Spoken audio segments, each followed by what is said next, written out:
Welcome to Be Better Thursdays, a video every Thursday to inspire you to be the highest version of yourself with strong Vida. Be better every day. Everyone, welcome to Be Better Thursdays. So if you ever thought that giving will make you a better person than receiving, you're in for a treat, because after this show, you're going to realize that both are so important. So there isn't any giving without receiving, and there isn't any receiving without giving.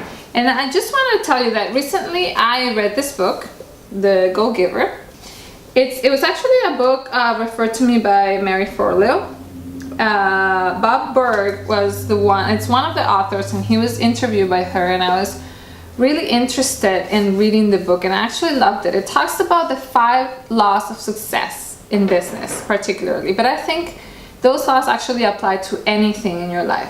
And one of those laws really caught my attention, because even though I knew what was it about, I just felt like I need to start working more on it. So that's why I want to share it with you today. And the law is called the law of receptivity. And the law of receptivity, it's about that exact thing. It's about how you cannot give without receiving, and you cannot receive without giving. And so I'm going to tell you, some of the examples come from this book, but some of the other examples just come from other books I've read that I actually don't really remember very well what's the source right now. But I just hope that by making it a little bit of a visual, it's going to be more memorable. It's going to break down the big concept so that you can practice it in your everyday life. And that's my whole objective with this, because this type of books are so helpful, but they talk a lot about big concepts. Then when you read it, you think, oh wow, that's so true.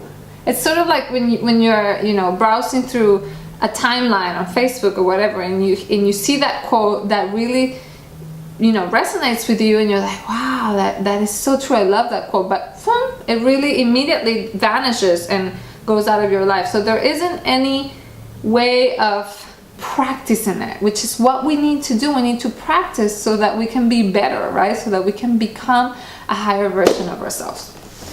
So the first analogy that I want to share with you goes like this. Imagine that there is somebody, wait, what's this? Okay, nose, mouse. Okay, and so wait, mouse. Sorry about my drawings.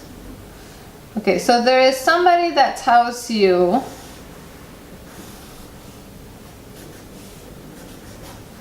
that that excelling, right? Excelling is much healthier than inhaling. That is it's a lot better to excel than inhale, and that you should try excelling more. So you go and actually do this exercise, because again, the more you take action on a specific practice or in a specific lesson, the more you practice a specific lesson, the more it's going to be memorable for you. And what we want is to remember, because we actually know these things, but we forget. So try to inhale and exhale as many times as you can. So go.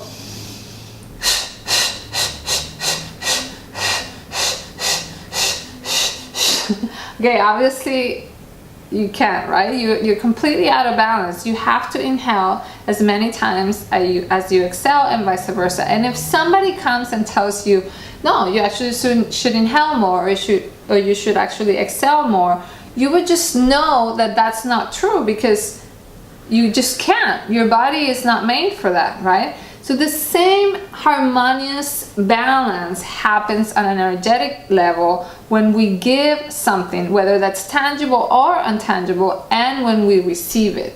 And furthermore, there's no way you can excel if you haven't inhaled first, and there's no way you can inhale if you haven't exhaled first, right? So they both need to happen together, okay? The other analogy that I'm going to give you, it's another visual. It's about gift giving. It's about a tangible thing, because when we can see with our eyes and we can imagine something, that's not abstract, it's a lot more helpful too. So the next analogy is, imagine that you have, this is your hands, right? and you have this one gift. It's like a bottle of water, and you're giving it to somebody else that's standing here, right? You just show up there and you say, listen, I'm gonna use my bottle of water here. So you say, listen, I brought this for you, right? This is my gift for you. Or maybe, I don't know, imagine like a Starbucks cup or something. And say, hey, this is for you. Like, I really love this, and I think, you know, this I'm giving you with all my love. And you stand your hands, right? And imagine that the other person is not reaching out to receive anything, but the other person just goes like this. Nothing. Like nothing, right? Hey, here, this is for you, another person. So if the other person doesn't reach out to receive your gift, there's no way you can give it, right? And how would that make you feel, actually?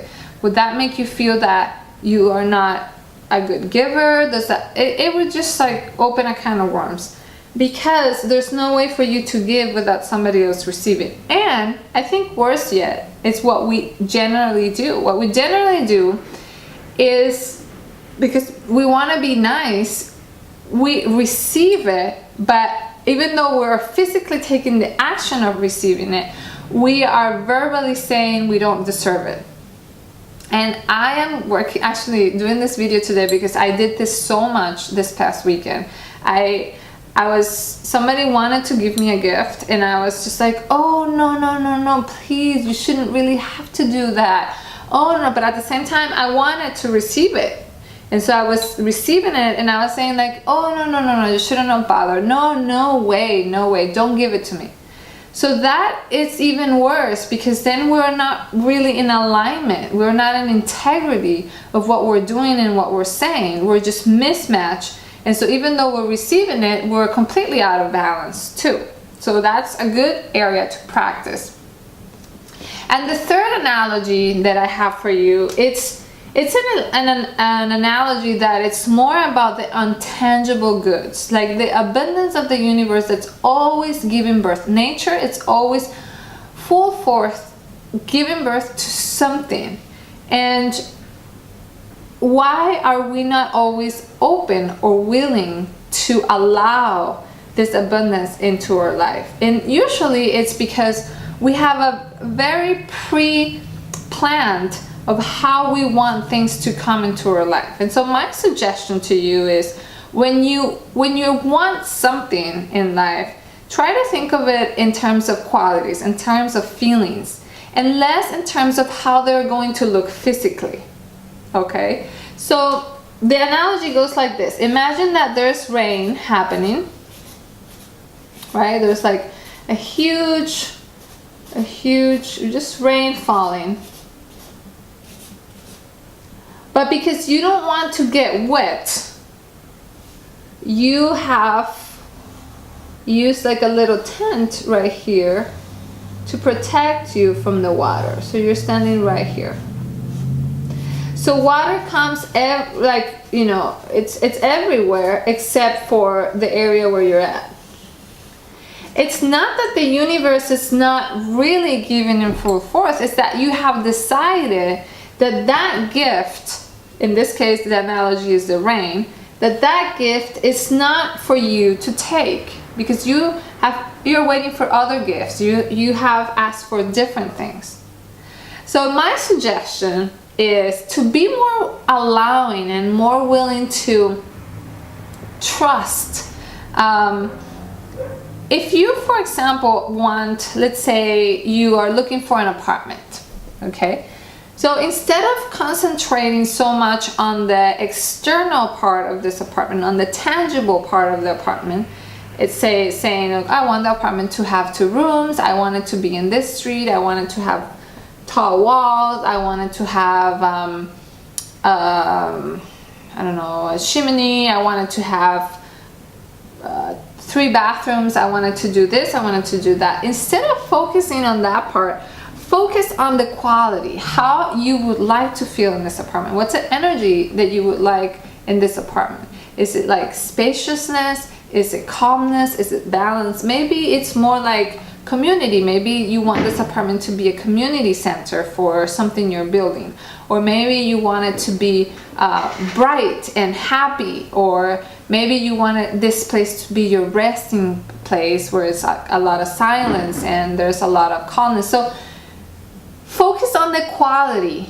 and the gift. When the gift shows up for you, it's going to gift you. I assure you, it's going to gift you that quality. And sometimes trust that whatever shows up for you might be the means for an end. So it's not always, it might be that the apartment shows up, but it's not that calming apartment that you thought it would. But it turns out that when you go over there, you're going to meet somebody that will then maybe contact you with another apartment. So just trust the process a little bit more, and that would make us a much better receiver. Okay, thank you so much, and I hope this has helped you and that it has come at the right time for you. Take care. Thank you so much for watching our episode of Be Better Thursdays. If you would like more inspiration plus exclusive invitations and free resources to become better every day, please find the email list link in the description below this video. And if you like this video, please share it with your friends, subscribe to our channel, or just like it. See you soon, and remember to be better every day.